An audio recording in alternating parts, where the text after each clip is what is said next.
శ్రోతలకు నమస్కారం. కథాపుస్తకంకి స్వాగతం. ఈరోజు మీరు వినబోతున్న కథ పేరు యద్భావం తద్భవతి.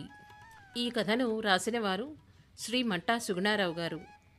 ఈ కథ జాగృతి దీపావళి కథల పోటీలో ప్రత్యేక బహుమతి పొందిన కథ. అలాగే శ్రీ వీణా జోషి గారు కన్నడంలో అనువాదం చేయగా తుషార అనే కన్నడ పత్రికలో కూడా ప్రచురితమైంది. ఈ రోజుల్లో అందరికీ బిజీ లైఫ్స్. నిద్ర లేచింది మొదలు రాత్రి 11-12 అయినా పడుకునేదానికి కూడా కొంచెం కూడా తీరికలేని టార్గెట్లు. ఎవరిని కదిలించినా టెన్షను, స్ట్రెస్సు. ఇక ఉద్యోగం చేస్తున్న మహిళలకైతే అసలు వాళ్ళు స్ట్రెస్ ఫీల్ అవుతున్నారు అన్న సంగతి వాళ్ళకైనా తెలుస్తుందో లేదో. అసలు ఏం చేస్తే ఇంత స్ట్రెస్ నుంచి మనం బయటపడగలం? ఈ విషయాన్ని చాలా చక్కగా వివరించారు రచయిత ఈ కథలో. చివరి వరకు తప్పకుండా వినండి. ఇక కథలోకి వెళ్దాం. 500 మందికి పైగా ఉన్న ఆ కార్యాలయంలోని ఉద్యోగస్తులందరికీ ఆ వార్త షాక్ కలిగించింది. ఆ విషయం తెలిసిన వెంటనే ఉద్యోగస్తులందరూ శోక సముద్రంలో మునిగిపోయారు. ఉదయం 10 అయ్యేసరికల్లా తమ కంప్యూటర్ల ముందు కూర్చొని లాగిన్ అయ్యి పనుల్లో తలమునకలయ్యేవారు. అందుకు విరుద్ధంగా ఆ కార్యాలయంలోని సీసీ కెమెరాలు తమ వంక చూస్తున్నా చెలించకుండా ఆ వార్త గురించే మాట్లాడుతూ ఉండిపోయారు. ఆ కార్యాలయంలోని అన్ని విభాగాల ఉద్యోగస్తులు గుంపులు గుంపులుగా చేరారు. ఎందుకు జరిగింది, ఎలా జరిగింది అంటూ చర్చల్లో పడిపోయారు. అదొక సాఫ్ట్వేర్ కంపెనీ. ఒక విదేశీ సంస్థతో ఒప్పందం కుదుర్చుకున్న స్వదేశీ కంపెనీ అది. ఆ సంస్థలో పనిచేసే వారిలో ఎంచుమించు అందరూ కంప్యూటర్ సైన్సో, ఎలక్ట్రానిక్సో, ఇంజనీరింగో చేసినవారే. ఈ మధ్యకాలంలో కృత్రిమ మేధ అంటే ఆర్టిఫిషియల్ ఇంటెలిజెన్స్ అనే కొత్త టెక్నాలజీలో నిపుణులైన వారు ఆఫీసులో ఉన్నారు. ఆ 500 మందికి తలలో నాలుక మందస్మిత. పేరుకు తగ్గట్టు ఎప్పుడూ నవ్వుతూనే ఉంటుంది. ఉదయం ఉద్యోగస్తులంతా ఆఫీస్కి చేరకమునిపే ఆమె సీట్లో కూర్చుంటుంది. ఆమెది హెచ్ఆర్ డిపార్ట్మెంట్. ఉద్యోగస్తుల జీతపత్యాలు, వారికి రావాల్సిన ఇంక్రిమెంట్లు, అలాగే వారికి అనారోగ్యం కలిగితే అవసరమయ్యే ఆరోగ్య పాలసీల గురించి ఆమె సలహాలిస్తుంది. అంతేకాదు, ఎవరికి ఏ సందేహం వచ్చినా ఆమెనే సంప్రదిస్తారు. ఈ అమ్మాయికి ఇన్ని తెలివితేటలు ఎలా వచ్చాయి? ఆమె ఉద్యోగం చేసేది హెచ్ఆర్ డిపార్ట్మెంట్లోనే అయినా ఆఫీస్లో ఎవరు ఏ పని చెయ్యాలో, ఎలా చెయ్యాలో తనే దిశానిర్దేశం చేస్తుంది.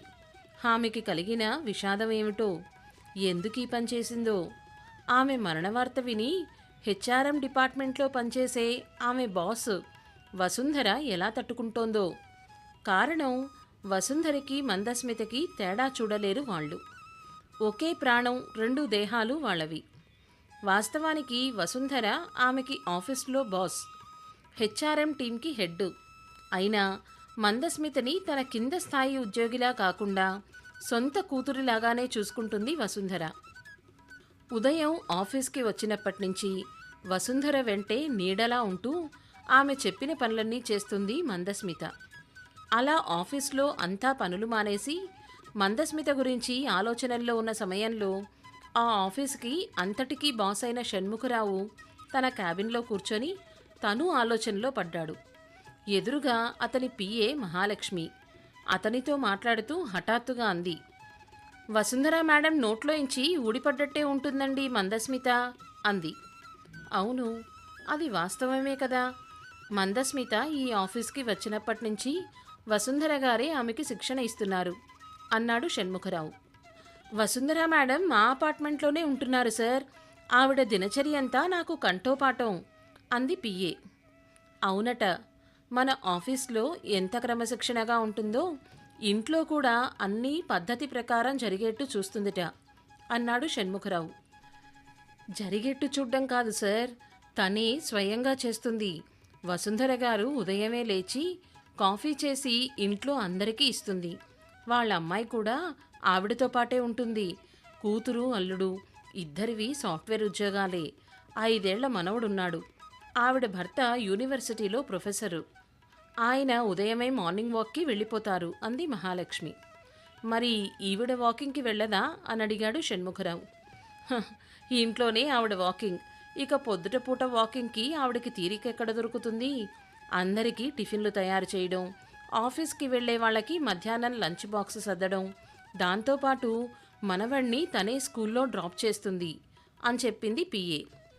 మరి కూతురేం చెయ్యదా అని అడిగాడు షణ్ముఖరావు. కూతురు అల్లుడు ఇద్దరివి నైట్ షిఫ్ట్లు. రాత్రంతా వర్క్ చేసొచ్చి వాళ్ళిద్దరూ పగలు నిద్రపోతారు అంది మహాలక్ష్మి. అయ్యో, మొత్తం భారమంతా తన మీదే వేసుకుందన్నమాట అన్నాడు షణ్ముఖరావు. కొన్ని విషయాలు చెప్తే మీరు ఆశ్చర్యపోతారు సార్ అంది మహాలక్ష్మి. మనవడికి హోంవర్క్ ఈవిడే చేయించాలి. అలాగే స్కూల్లో మనవడికి స్టూడెంట్ పేరెంట్స్ మీటింగ్ జరిగితే ఈవిడే వెళ్తుంది. ఇలా ఇంట్లో అష్టావధానం చేసి మళ్ళీ ఆఫీస్కొచ్చి మన ఆఫీస్లో భారమంతా నెత్తినేసుకుంటుంది అంటూ చెప్పింది మహాలక్ష్మి. మందస్మిత గురించి తెలిసి ఆవిడ సెలవు పెట్టిందా అడిగాడు షణ్ముఖరావు. అంతే అయ్యుంటుంది సార్ అంది మహాలక్ష్మి. ఆ మాటలకి ఆలోచనల్లో పడ్డాడు షణ్ముఖరావు. తన సీట్లోంచి లేచి క్యాబిన్లో అటు ఇటూ తిరిగాడు. మనం వెంటనే వసుంధర గారింటికి వెళ్ళాలి. ఆవిడ ఎలా ఉందో చూద్దాం. రండి, నా కారులో వెళ్దాం అన్నాడు షణ్ముఖరావు. సరే సార్ అంటూ మహాలక్ష్మి క్యాబిన్లోంచి బయటికొచ్చి షణ్ముఖరావుని అనుసరించింది. బాస్ క్యాబిన్లోంచి బయటికి రాగానే అంతవరకు పనులు మానేసి మందస్మిత గురించిన చర్చల్లో ఉన్నవారంతా ఇహంలోకొచ్చి తమ పనుల్లో మునిగిపోయారు. అరగంట తర్వాత షణ్ముఖరావు మహాలక్ష్మితో కలిసి వసుంధర ఇంటికి చేరుకున్నాడు. షణ్ముఖరావు కారు 100 ఇళ్లున్న ఆ గేటెడ్ కమ్యూనిటీలోకి ప్రవేశించగానే అదే సమయంలో బయటికెళ్తున్న వసుంధర భర్త కారు కనిపించింది. షణ్ముఖరావు గబగబా కారు దిగి అతని కారుని ఆపాడు.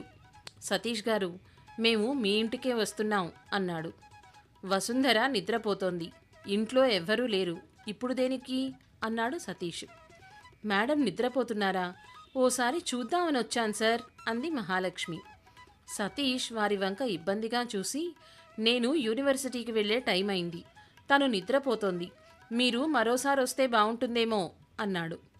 లేదు సార్, వసుంధర గారిని అర్జెంటుగా చూడాలి అన్నాడు షణ్ముఖరావు. సరే, నేను లేటుగా వస్తానని యూనివర్సిటీకి ఫోన్ చేస్తానులేండి అంటూ అయిష్టంగానే చెప్పి తన కారుని వెనక్కి తిప్పాడు. షణ్ముఖరావు కారును డ్రైవర్ పార్క్ చేసిన తర్వాత వసుంధర భర్త సతీష్తో కలిసి వారి అపార్ట్మెంట్ దగ్గరికి చేరుకున్నారు ముగ్గురు. సతీష్ తలుపు తీసి వాళ్ళని కూర్చోమని, ఇంకా తను నిద్రపోతూనే ఉంది అన్నాడు. ఉదయం నుంచి ఇంకా లేవలేదా అని అడిగింది మహాలక్ష్మి. లేచింది, మాకందరికీ కాఫీలిచ్చింది. అలాగే స్కూలుకు వెళ్తున్న మనవడికి నాకు లంచ్ బాక్సులు సర్దింది. అమ్మాయి అల్లుడు నైట్ షిఫ్ట్ చేసొచ్చి నిద్రపోతున్నారు. ఈరోజు ఆఫీస్కి సెలవు పెట్టాను, అలసటగా ఉంది అని బెడ్రూమ్లోకి వెళ్ళి పడుకుంది అన్నాడు సతీష్. మేడం ఎలా ఉన్నారు అన్నాడు షణ్ముఖరావు. బాగానే ఉంది. ఎందుకలా అడుగుతున్నారు అన్నాడు సతీష్ ఆశ్చర్యంగా. తన కొలీగ్ ఆత్మహత్య చేసుకుంటే ఆవిడ బాధపడకుండా ఉంటారా అన్నాడు షణ్ముఖరావు. కొలీగా? చాలా విచిత్రంగా మాట్లాడుతున్నారే అంటూ నవ్వాడు సతీషు. లేదులేండి, మందస్మితతో మేడంకి చాలా అటాచ్మెంట్ ఉంది. పైగా మందస్మితను తీర్చిదిద్దింది మేడం గారే. ఎంతసేపు అయింది మేడం నిద్రపోయి అన్నాడు షణ్ముఖరావు. నేనొచ్చే ముందే. అసలు పగలెప్పుడూ నిద్రపోదు తను. ఒక అరగంట అయ్యుంటుందేమో అన్నాడు సతీష్. ఒకసారి లేపండి, నాకెందుకో భయంగా ఉంది అన్నాడు షణ్ముఖరావు. మీరు చాలా విచిత్రంగా మాట్లాడుతున్నారు. ఆవిడ నిద్రపోతోంది అని చెప్తున్నాను కదా అన్నాడు సతీష్. వాళ్ళిద్దరూ అలా మాట్లాడుకుంటుండగానే మహాలక్ష్మి వసుంధర బెడ్రూమ్ దగ్గరకెళ్ళి మేడం మేడం అని పిలిచింది. ఆ గదిలో మంచం మీద అసలే తెల్లగా ఉండే వసుంధర మరింత తెల్లగా, రక్తం లేనట్టుగా ఒక పిండి బొమ్మలా కనిపించింది తను వేసుకున్న ఆ నైటీలో. ఆ గదిలోకొచ్చిన సతీషు వసు వసు అంటూ ఆమె భుజాల్ని కదిపాడు. ఆమె కళ్ళు తెరవలేదు. అంతవరకు ప్రశాంతంగా ఉన్న సతీష్ మొహంలోని భయాన్ని వాళ్ళిద్దరూ గమనించారు. వేగంగా నడుస్తూ పక్క గదిలో పడుకొని ఉన్న కూతుర్ని, అల్లుణ్ణి లేపి తీసుకొచ్చాడు. కళ్ళు నులుముకుంటూ నిద్రమొహాలతో వచ్చిన వాళ్ళిద్దరూ సతీష్ వంక చూశారు. అమ్మ లేవట్లేదు అన్నాడు సతీష్ కూతురుతో కంగారుగా. అలసటగా ఉంది, నిద్ర పట్టట్లేదు, అంటూ మా దగ్గర నిద్రమాత్రల సీసా అడిగింది అమ్మ. రాత్రిళ్ళు డ్యూటీ చేసొచ్చి పగలు నిద్ర పట్టకపోతే నేను మా ఆయన అప్పుడప్పుడు వేసుకుంటాం అంటూ కూతురు ఆ విషయం చెప్పగానే మై గాడ్ అన్నాడు సతీష్. అతనలా షాక్ తినడానికి కారణం ఆమె బెడ్ పక్కన ఉన్న నిద్రమాత్రల సీసా ఖాళీగా ఉందది.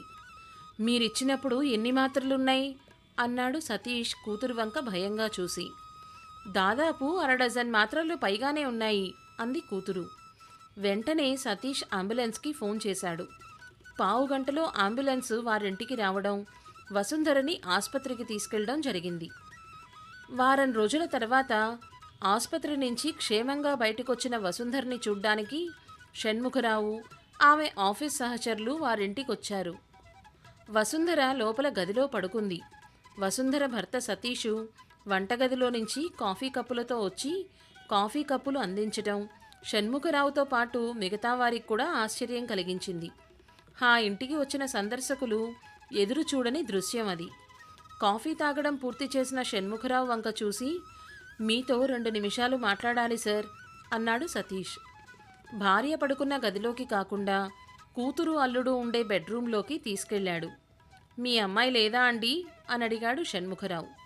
అల్లుడు కూతురు డ్యూటీలు టైం మార్చుకున్నారు. ఇప్పుడు వారికి పగలు డ్యూటీ. మనవణ్ణి స్కూల్లో వాళ్లే దింపుతున్నారు చెప్పాడు సతీష్. ఆ గదిలో షణ్ముఖరావుని కూర్చోపెట్టి అతని 2 చేతులు పట్టుకొని, మీకు నేను చాలా థ్యాంక్స్ చెప్పాలి. ఆ రోజు మీరు గనక రాకపోతే ఎక్కువ మోతాదులో నిద్రమాత్రలు వేసుకున్న నా భార్య చనిపోయేది. మా ఇంటి దీపాన్ని మేం కోల్పోవాల్సొచ్చేది. అసలు మీకు ఆ సమయంలో మా ఇంటికి రావాలని ఎందుకు అనిపించింది? మీరు గనక రాకపోయి ఉంటే నేను ఆఫీస్కి వెళ్ళిపోయేవాణ్ణి. నైట్ వర్క్ చేసొచ్చిన కూతురు అల్లుడు కూడా ఆవిడ్ని గమనించలేకపోయేవారు. అలా నా భార్య నిద్రలోంచి శాశ్వత నిద్రలోకి జారుకునేది అంటూ చెప్తున్నప్పుడు అతని కళ్ళు తడిశాయి. అతని వంక జాలిగా చూసి, మా ఆఫీస్లో పనిచేసే మందస్మిత సూసైడ్ చేసుకుంది. దాని ప్రభావం వసుంధర గారి మీద ఉంటుందేమో అని అనిపించిందండి నాకు అన్నాడు షణ్ముఖరావు. అలా ఎలా? ఆత్మహత్య చేసుకున్నది మనిషి కాదు, మరమనిషి, ఒక హ్యూమనాయిడ్ రోబో. మీరు మందస్మిత అని పేరు పెట్టి ఆమెను మీ ఆఫీస్లో ఒక సహచరి ఉద్యోగిగానే ట్రీట్ చేస్తున్నారు. అఫ్కోర్స్ మందస్మిత పూర్తిగా వసుంధర కంట్రోల్లో ఉంటుంది. రోబో ఆత్మహత్య చేసుకోవడం వల్ల వసుంధర ఆత్మహత్య ప్రయత్నం చేసిందా అన్నాడు సతీష్ ఆశ్చర్యంగా. మందస్మితను మీరు చూసే ఉంటారు. ముట్టుకుని చూస్తే గాని మరమనిషి అని తెలియదు. ఆ రోబోని దక్షిణ కొరియా నుంచి తెప్పించాం. మందస్మిత మొహంలో 62 హావభావాలు ప్రకటించగలదు. Artificial intelligence, visual data processing, facial recognition, voice recognition వంటి సాఫ్ట్వేర్ టెక్నాలజీ మీద ఈ రోబో పనిచేస్తుంది. అయితే ఈ రోబో మా ఆఫీస్కి వచ్చినప్పటి నుంచి వసుంధర గారు ఆ రోబోకి పనులు అప్పగించడం దగ్గర నుంచి ఎంత క్రమశిక్షణతో పనిచేయాలో, ఎన్ని వందల మందికి సమాధానం చెప్పాలో తనే స్వయంగా ఆ డేటాను ఫీడ్ చేసింది. పని ఒత్తిడి, ఉద్యోగంలో జరిగే కార్యాలయంలో వేధింపులు వంటివి భరించలేక ఆత్మహత్య చేసుకున్న సంఘటనల గురించి మనం వింటూ ఉంటాం. మనుషుల్లో ఉండే భావోద్వేగాలు, మానసిక సంఘర్షణలు మనుషులకి మాత్రమేనా? అవి తయారు చేసే మరమనుషులకి ఉంటాయా? ఇది నిజమే అని నిరూపించబడింది. దక్షిణ కొరియాలోని ఒక కంపెనీలో విధులు నిర్వహించే రోబో ఆత్మహత్య చేసుకున్న వార్తలు మనం విన్నాం. ఇప్పుడు ఆత్మహత్య చేసుకున్నది మందస్మితది రోబో చేసుకున్న 2వ ఆత్మహత్య. మందస్మిత ఉదయం 9 గంటల నుంచి సాయంత్రం 6 గంటల వరకు నిర్విరామంగా పనిచేస్తుంది. అంత ఒత్తిడితో పనిచేసిన ఆమెకి విధులు ముగించిన తర్వాత కూడా రాత్రంతా తనలోకి డేటా పంపబడుతుంది. మా కంపెనీలో ఉద్యోగుల ఇన్ అండ్ అవుట్ దగ్గర, ఎలివేటర్స్ దగ్గర, లిఫ్ట్ దగ్గర నుంచొని సలహాలు సూచనలు ఇస్తుంది. ఆఫీస్లోని సిబ్బందికి కావలసిన టీ కాఫీలతో పాటు వివిధ విభాగాలకు ఫైల్స్ అందజేస్తుంది.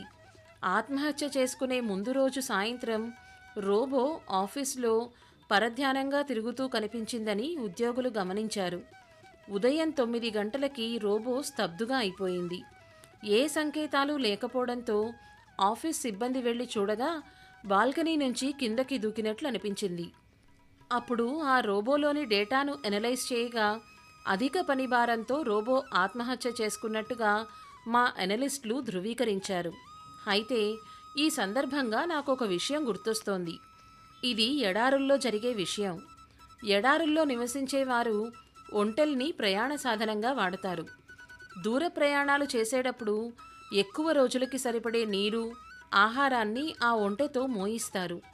ఆ ఒంటె చేత ఎంత బరువు మోయించవచ్చో తెలుసుకోవడానికి ఒక పద్ధతి ఉంటుంది. ఒంటెని ఒక 4 ఇటుకల మీద నిలబెడతారు. ఒక్కో కాలు ఒక్కో ఇటుక మీద ఉంటుంది. అలా నుంచోపెట్టి దాని మీద బరువులు వేయడం మొదలు పెడతారు. ఒక దశలో ఇటుకలు సన్నగా పగుళ్ళు ఇవ్వడం మొదలవుతుంది. మొదటిసారి పగలడం గమనించగానే బరువు వేయడం ఆపేయాలి. ఆ పైన ఒక్కటంటే ఒక్క గడ్డిపోచ బరువు వేసినా ఆ ఒంటె కూలిపోయి చనిపోతుంది. 1/2 టన్ను పైగా బరువు మోసినా ఒక్క గట్టిపోచ వల్ల దాని భరించే శక్తి దాటి కుప్పకూలిపోతుంది.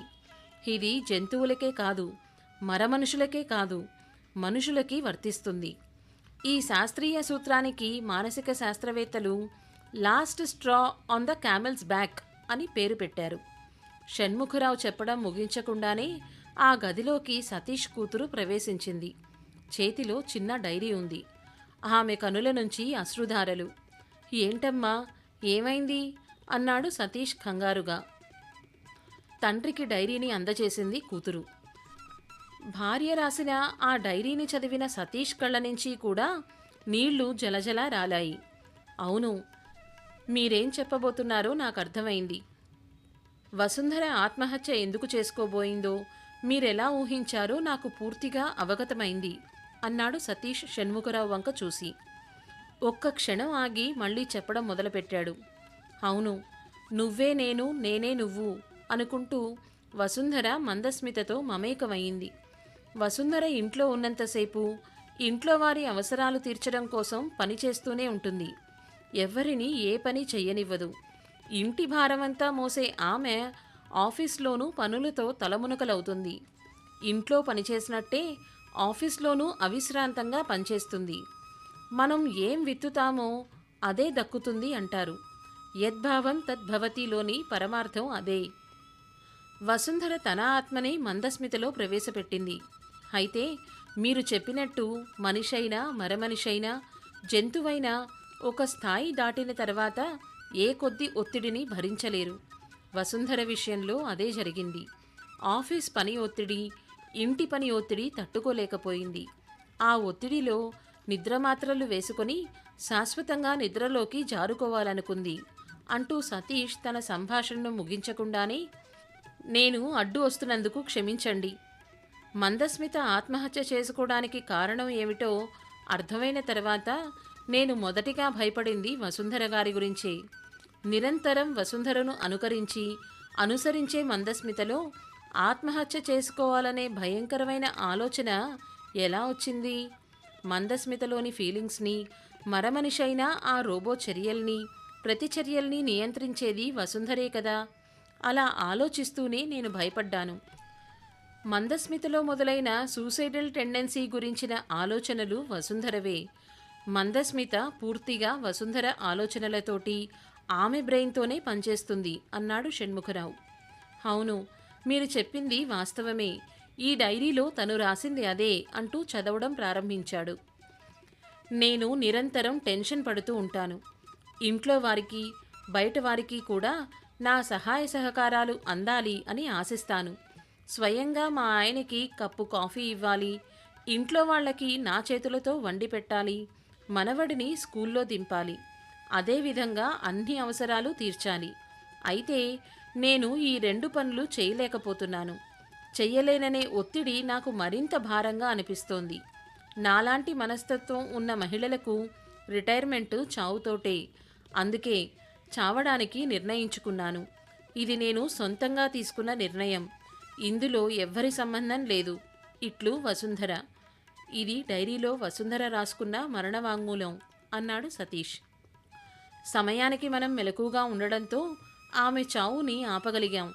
ఇప్పటికైనా మనం ఆమె ఆవేదనను, అంతర్మథనాన్ని గుర్తించాలి. పళ్ళు కాసే చెట్టుకే రాళ్ల దెబ్బలు. శక్తి వంచన లేకుండా పనిచేసే వసుంధర లాంటి వర్క్హాలిక్లకి మా ఆఫీసుల్లో పని చెప్తారు. అయితే ఇప్పట్నుంచి ఆ పనిని అందరం షేర్ చేసుకుంటాం అన్నాడు షణ్ముఖరావు. అవును, వసుంధరని ఆఫీస్లోనే కాదు, ఇంట్లోనూ వంటింటి కుందేలుగా మార్చేశాం. ఆమె చేసే పనిని మిగతా వారందరూ చెయ్యాలి అని నిర్ణయించుకున్నాం. ఇది మేమే కాదు, వసుంధర లాంటి గృహిణుల గంటల బ్రతుకుల నుంచి వారిని విముక్తి చేయడానికి ప్రతి ఇంట్లోనూ కుటుంబ సభ్యులందరూ తీసుకోవాల్సిన నిర్ణయం అంటూ సతీష్ చెప్పడం ముగించాడు. అంతలో ఆ గదిలోకొచ్చిన వసుంధర అందరి వంకా చూసి చిన్నగా నవ్వుతూ, మీరంతా కాఫీలు తాగారా అని అడిగింది. మావి అయిపోయినాయి, నీకోసం కాఫీ తెస్తానుండు అంటూ వంటగదిలోకి వెళ్తున్న భర్త వంక ఆశ్చర్యంగా చూస్తూ ఉండిపోయింది వసుంధర. సమాప్తం. ఇదండి కథ. ఈ కథ వింటున్న మీరందరూ మీ చుట్టుపక్కల ఎవరైనా మీతో సహా ఒక గడ్డిపోచ బరువుని కూడా మోయలేనంత ఒత్తిడిని భరిస్తున్నారేమో ఒకసారి ఆలోచించండి. ఏ పనైనా ఆడుతూ పాడుతూ అందరూ కలిసి పనిచేసుకుంటే శ్రమ అనిపించదు. వసుంధరలాగా శ్రమపడే వాళ్ళు మీ ఇళ్లల్లోనో మీ స్నేహితుల ఇళ్లల్లోనో ఉన్నారేమో ఒకసారి గమనించండి. ఒకవేళ మీకు అలాంటి వాళ్ళు కనిపిస్తే ఈ కథని వాళ్ళకి షేర్ చేయండి. వాళ్ళ పనిని మీరు షేర్ చేసుకోండి మర్చిపోకుండా. ఈ కథ కనుక మీకు నచ్చినట్లయితే లైక్ చేయండి, షేర్ చేయండి. మరిన్ని సందేశాత్మక, వినోదాత్మక, సామాజిక కథలు వినాలి అనుకుంటే కథాపుస్తకం ఛానల్ని సబ్స్క్రైబ్ చేసుకోండి. ధన్యవాదాలు.